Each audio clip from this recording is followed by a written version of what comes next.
All right, glad to be back with you guys, and I'm glad we're getting back into a routine. I know it'll take a little time, but we'll get back in the groove doing our weekly normal stuff, walking through the Bible. So this week we'll be in Genesis chapter 6, and we're covering a broad section here. So we're looking at the life of Noah. So we'll go from Genesis 6 all the way actually through Genesis 9. And so on the handout, I've pulled verses from each chapter, with the exception of chapter 7, because it just talks about the animals getting on there. A great chapter to read, but as far as pulling principles and different things, for our purposes, we're going to focus on chapter 6, 8, and 9. And so when we're thinking about Noah, he's an important character in the Bible, and so very important that the students know about him. And so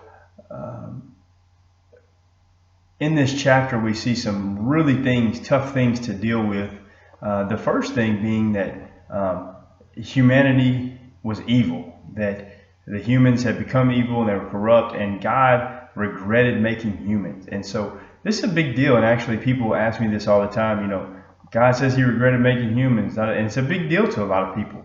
And so we have to address that with the students. And we see that here that God regretted making humans because they had become so corrupt. They had fallen so far. If we read just before chapter 6, Genesis chapter, if we read about Cain and Abel, and so Genesis 4 and 5 really help us with this, but there was murders happening, homosexuality, immorality, all kinds of evil, corrupt things. And God's purpose was for humans to live in harmony and live in communion with one another, and to worship Him and honor Him and do good. And so this really, it affects God when we sin and when we do evil. And so much so that at this point in time, God regretted making humans, because there was no one that did good, no one that honored Him, no one that worshiped Him, with the exception of one man. And that man was Noah, which is question 2. Why do we think that God chose Noah? And the scripture tells us that Noah walked with God. Noah was morally good, and he was a good man, and he primarily walked with God. And so, because of that reason, God chose Noah and his family to be the lineage that He continued to carry on, to honor His promise made in Genesis chapter 3. That the offspring of the woman would crush the serpent's head. And so we had to have someone continue that lineage, and because Noah walked with God, He chose Noah. Now the rest of these go really quick, the next few questions, and most of these are pretty straightforward, but those first 2 are really important that we get those right. We see that God, in question 3, was going to destroy the earth by rain and by floods, and He was going to save Noah and his family by making the ark. And we see what Noah's response was to this. He acted faithfully. Just because God said that He was going to save Noah, there was still work to do by Noah. Noah and his family had to build the ark. It was hard work. It took time. They were mocked and made fun of and criticized. And so just because God said He was going to save them didn't mean that all the responsibility was taken off of Noah. And so Noah had a job to do still in the midst of this. And so God, He promised that He would save him, but there was a responsibility on Noah. It was a promise that was contingent on Noah acting faithfully and doing what he was supposed to do, which I believe many of God's promises are that way.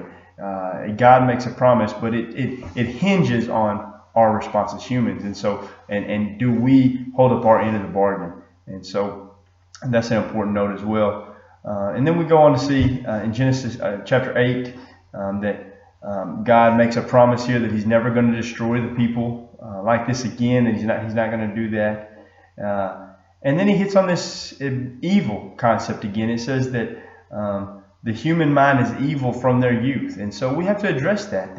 I believe this is a passage showing us that humans, we are born with a sin nature, is what it's highlighting here. And so you can read about that and look into it, but it's showing that humans, we don't naturally choose good.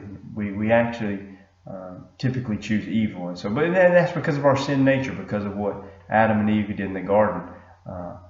And then kind of wrapping up here, we see that God gives a sign of a bow. the rainbow as a promise to the people to hold up the covenant that he made, that he wouldn't flood the earth again. And he gives Noah this command that's repeated back from Genesis chapter 2 to be fruitful and multiply.